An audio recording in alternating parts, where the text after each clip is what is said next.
I'm Shri, and welcome to my YouTube channel, Vedic Living. Today, we'll be talking about the planet Sun in a birth chart. Of course, as we know, Sun is not a planet, it's a star. But in Vedic astrology, the Sun and Moon are considered just at the same level as all the other planets in the solar system. Now, Sun is considered a malefic or a difficult planet in Vedic astrology. It's a little surprising because Sun is the light giver, is the life provider for all the planets. So, why is it a malefic? The reason for that is the Sun is considered to be very, very hot and bright for a particular house in the chart, which causes problems for that house.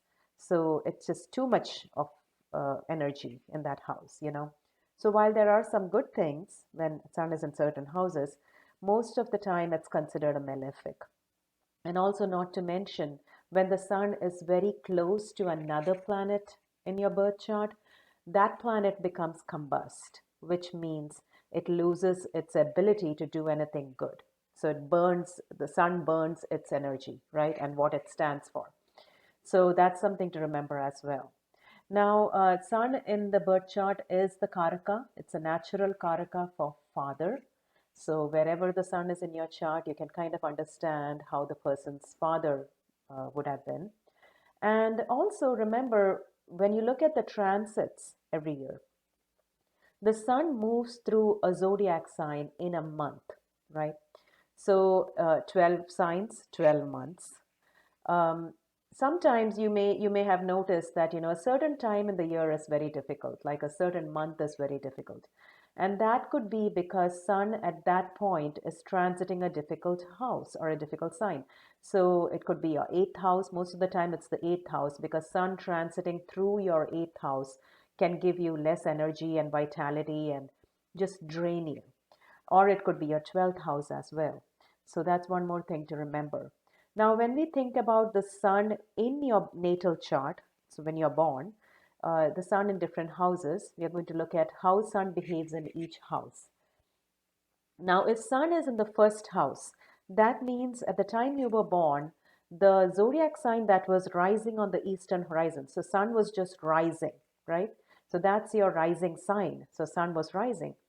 And, when it's in your first house, that means the person is a strong leader, because Sun is the planet of self confidence, right? Strong ego.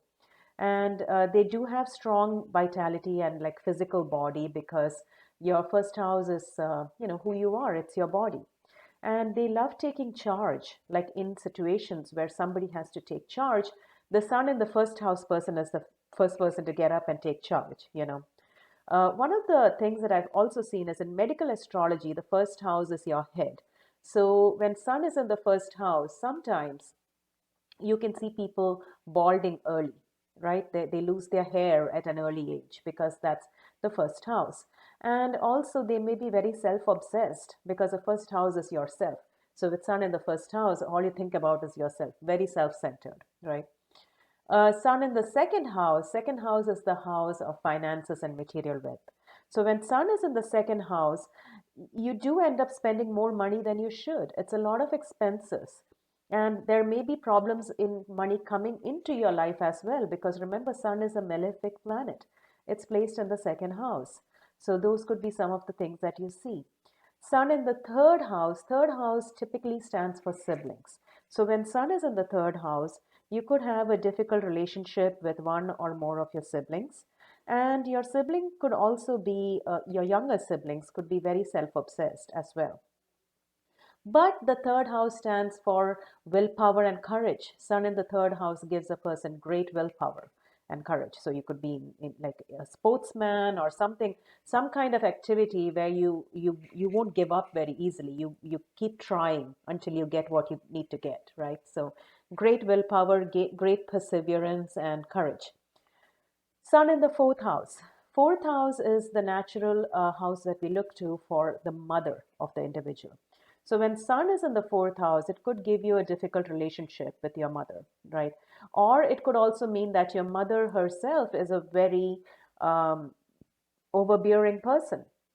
like a helicopter parent. They could be like all the time around you, hovering around you, telling you what to do, and just like over the top, too much energy, right? Too bright. So that could be the case with Sun in the fourth house. Sun in the fifth house. Fifth house is the house for children. And when Sun is in the fifth house, you could have more sons than daughters, right? Because Sun is a male energy. So with a Sun in the fifth house, a person could have a son, right? So son, son, right? And also, because Sun is a malefic, it could give you a difficult relationship with children. And remember, fifth house is also Purva Punya. So this could be a past life kind of lesson that has been carried over, where you have to learn how to have a good relationship with children, with your children. So that's one thing. And also, fifth house stands for your firstborn child. So your firstborn child could be very self-consumed, right? Very much into themselves, very self-centered. Sixth house, Sun in the sixth house. Now, sixth house is the house of health. Sun in the sixth can give some problems with health throughout your life. And typically, when the health problem comes, because sixth house has to do with digestion and appetite, it could be to do with the things that you're eating, or it could be something around the stomach area that's impacted. And with Sun there, like I said, it's a lot of energy in the sixth house, so it could mean that the person has acid problems. Okay, now sixth house is also the natural house where you look to for aunts and uncles. Sun in the sixth house could give you a difficult relationship with your aunts and uncles. Okay, now, seventh house. Sun in the seventh house is not good for relationships. Okay, because seventh house is the house where you interact with another person. It's your spouse, right? It's the other half of you. Now, when Sun comes there, it brings an ego. Okay, because Sun stands for ego. So you could have ego clashes in relationships. You could be attracted to a person who's very self-obsessed, like the Sun, right? And it could also bring a lot of like arguments and conflicts in relationships and business relationships, not just romantic relationships, but also business relationships. But Sun in the seventh could also, it could also mean that your spouse is a leader in what they're doing. Okay. Now, Sun in the eighth house. Eighth house is not a good placement for the Sun at all, because that's where it gives a person very low energy and stamina. Just, they do kind of feel drained out all the time, because Sun stands for your vitality, your life force. And in the eighth house, it loses its strength. And also, because Sun is the natural karaka for father, it could mean that the individual has a difficult relationship with their father, because eighth house is a dusthana.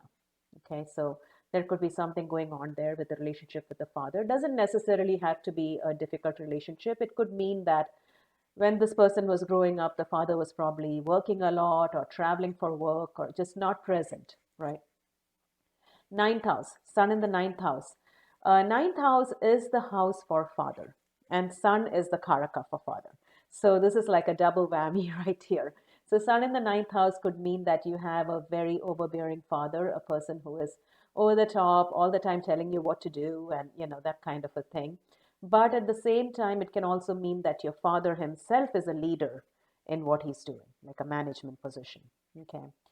10th house. Sun in the 10th house is actually the best position for the sun to be in, because 10th house means when you were born, sun was right up above you in the sky, right? So it was right on the top.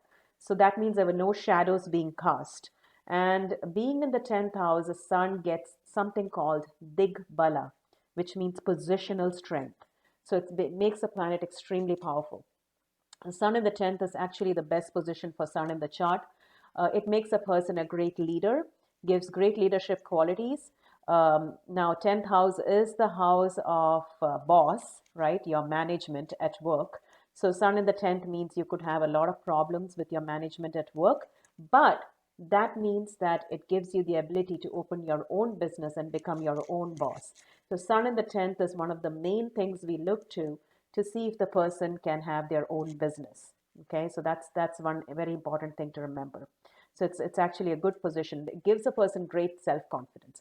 Remember, we are only talking about the sun here. So if there are any malefic aspects from other planets like Ketu or Mars or something, this might get a different meaning. We are only talking about sun. Okay. So with sun alone in the 10th house, yes, that's what that means.